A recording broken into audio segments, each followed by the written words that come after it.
இந்த பதிவு பார்க்க போகிற அத்தனை அன்பர்களுக்கும் அடியார்களுக்கும் அடியேனுடைய பணிவான வணக்கங்களை தெரிவிச்சுக்கிறேன். அன்பினை பெறுவாயாக்கில் அதர்மங்கள் அனைத்தும் நீங்கி துன்பமும் தவிர்ந்து போகும், துயரமும் இங்கு உண்டோ சொல்வாய்.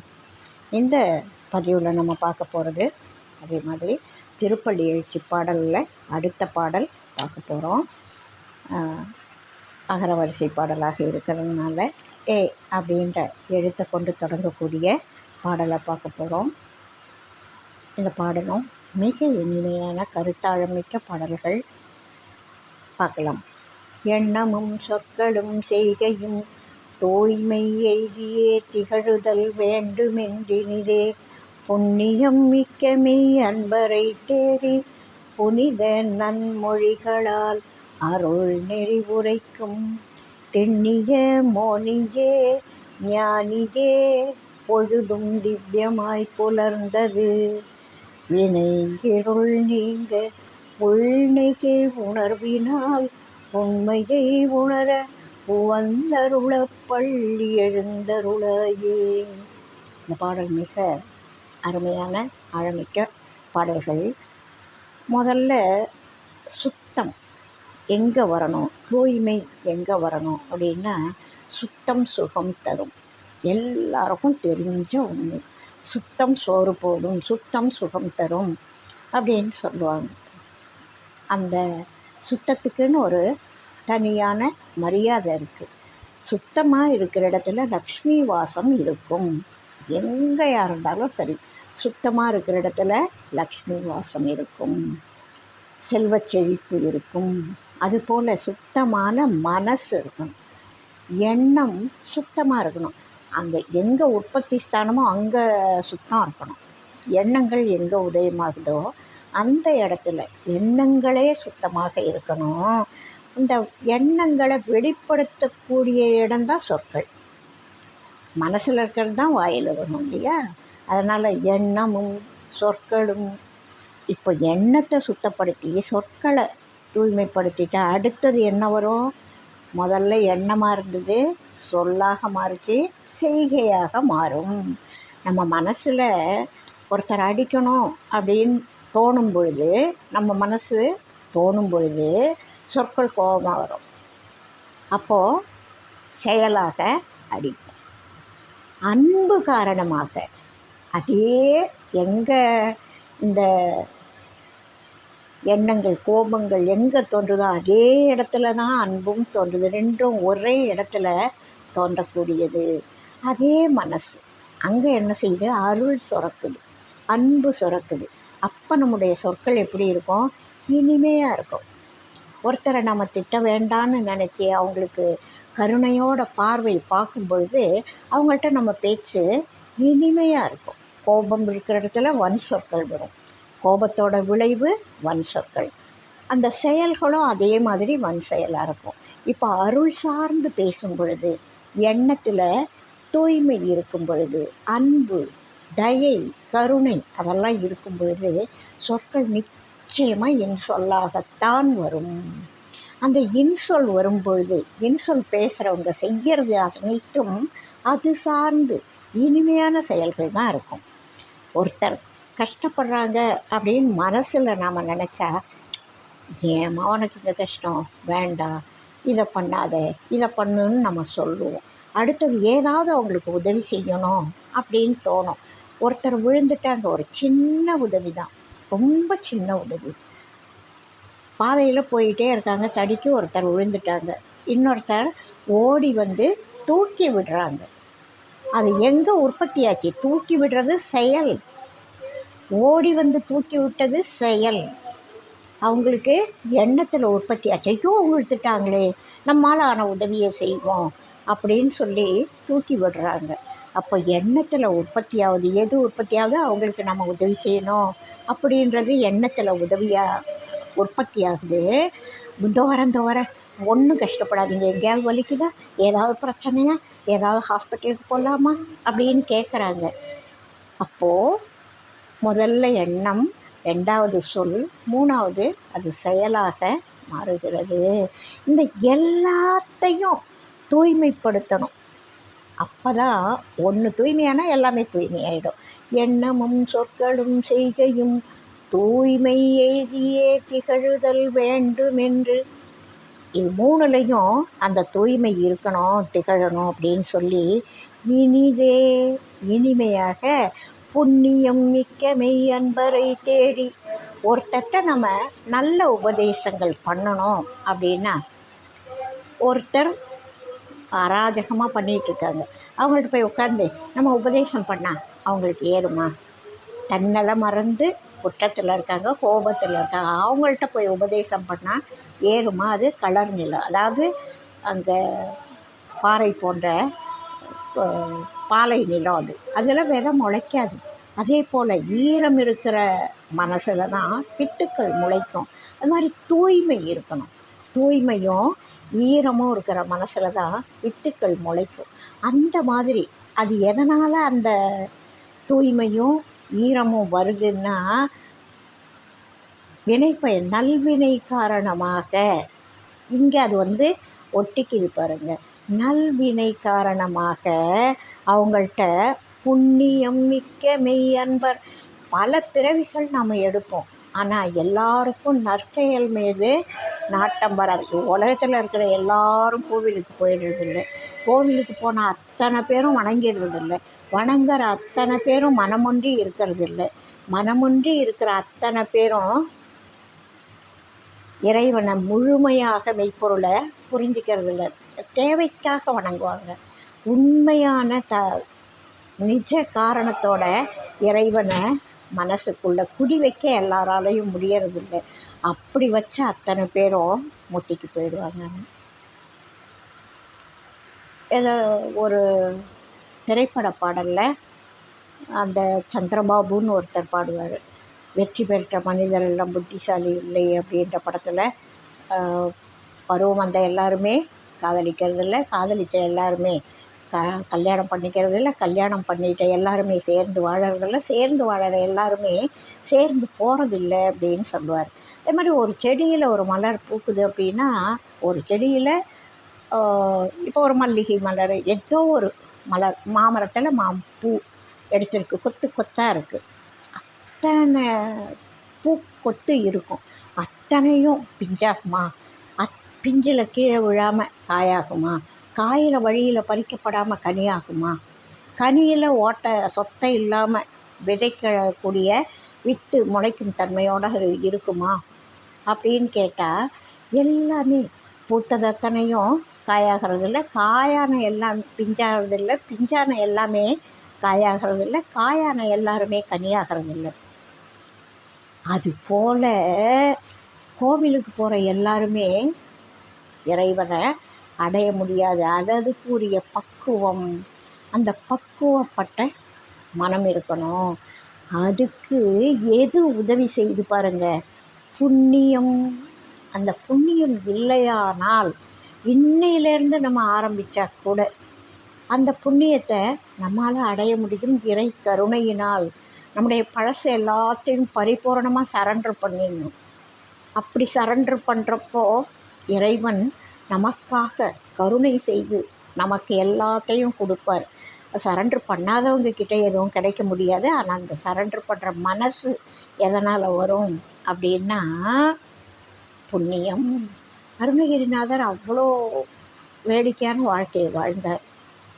புண்ணியம் இல்லைன்னா முருகன் தாங்குவார?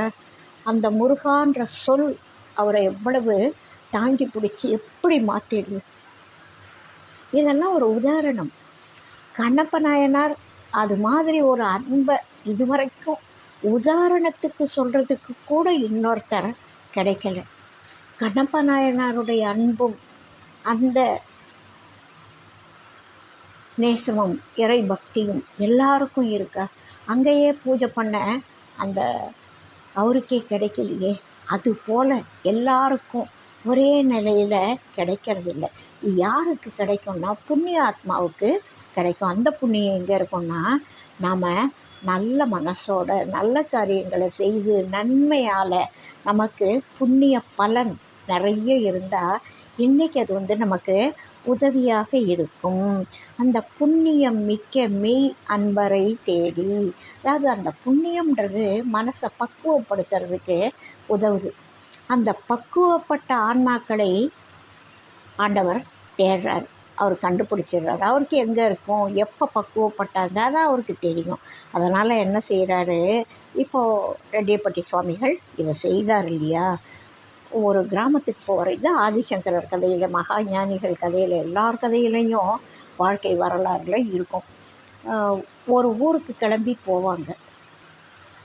ரெட்டியப்பட்டி சுவாமிகள் கையில் கூழாங்கல் வச்சுருப்பாராம். அந்த கூழாங்கல்ல சதா ஊட்டிகிட்டே இருப்பார். அன்பர்கள் கூட இருக்கிற அடியார்கள், சுவாமி என்னதான் இந்த கூழாங்கல்ல வச்சுருக்கு அப்படின்னா, இதெல்லாம் உடையவன் கணக்கெடுக்குது அப்படின்வார். அது என்ன கணக்கு, எப்படி அந்த கணக்கில் அவங்களுக்கு என்ன தெரியும், இதெல்லாம் நமக்கு தெரியாது. இது சூக்ஷ்மம், அவங்களுக்கு எல்லாம் தெரியும். அவர் பாட்டு கிளம்பி ஒரு இடத்துக்கு போவார். அங்கே அந்த ஊர் ஏதோ முன்ன பின்ன அவருக்கும் தெரியாது, அவர் வருவார்னு அந்த ஊர்க்காரங்களுக்கு தெரியாது, இவருக்கு அந்த ஊரையே தெரியாது. கால் போன போக்கில் போய் ஒரு வீட்டுக்குள்ளே நுழைவாராம் சுவாமிகள். அந்த ஊருக்குள்ளே யாருக்கும் தெரியாது, இவரை யாரும் வாங்கன்னு கூப்பிடுறதுக்கு ஆள் இருக்காது. ஆனால் அந்த ஒரு வீட்டுக்குள்ளேயே ஒருத்தர், சாமி நீங்கள் எப்போ வருவீங்கன்னு நான் காத்துக்கிட்டு இருந்தேன் அப்படின்னு சொல்லுவாராம். அந்த வீட்டில் இருக்கிற மற்றவங்களே அவரை முதல்ல கவனிக்க மாட்டாங்க. அதுக்கப்புறம் அந்த பக்குவப்பட்ட அந்த அடியாரை வச்சு மற்ற அடியார்களை, யானையை கொண்டு யானையை பிடிக்கிற மாதிரி ஆண்டவர் அதுக்கப்புறம் அடியார்களை சேர்த்துக்குவார். அது மாதிரி அந்த பக்குவப்பட்ட ஆன்மாக்களை முதல்ல தேடி போய் இவர் உபதேசம் பண்ணுவார். அந்த ஆன்மாக்கள் எப்போ நமக்கு இந்த வாய்ப்பு கிடைக்கும் அப்படின்னு காத்துக்கிட்டு இருப்பாங்க. அதை சுவாமிகள் செய்தாங்க. அதை நாம் சொல்லி இது மாதிரி இந்த பாடல்களை பாடி வணங்கணும். எண்ணமும் சொற்களும் செய்கையும் தூய்மை எய்தியே திகழுதல் வேண்டுமென்றினிதே புண்ணியம் மிக்க மெய் அன்பரை தேடி புனித நன்மொழிகளால் அருள் நெறி உரைக்கும் தென்னிய மோனியே ஞானியே பொழுதும் திவ்யமாய் புலர்ந்தது வினை இருள் நீங்க. இந்த பொழுது எதுக்காக புலர்ந்திருக்கு தெரியுமா? என்னுடைய வினையாகிய இருள் நீங்கணும், அதுக்காக இந்த நல்ல பொழுது புலர்ந்திருக்கு. சூரியன் வரும் பொழுது உலகத்தோட இருள் நீங்குது. இரவில் ஒரு கண்ணுக்கு தெரியாத ஒரு விஷயம் சூரிய வெயில் வந்தவுடனே பளிச்சுன்னு தெரியுது. அதுபோல் வினையாகிய இருள் நீங்கிட்ட பிறகுதான் நமக்கு மெய்ப்பொருள் தெரியும். அதை தான் சொல்கிறாங்க பாருங்கள். புண்ணியப்பட்ட ஆத்மாக்கள் அவங்களுக்கு இப்போ நல்ல நேரம் வந்திருக்கு. அதனால் ஆண்டவர் போய் யாரை தேடுறாரு? மெய்யடியாரை தேடுறாரு.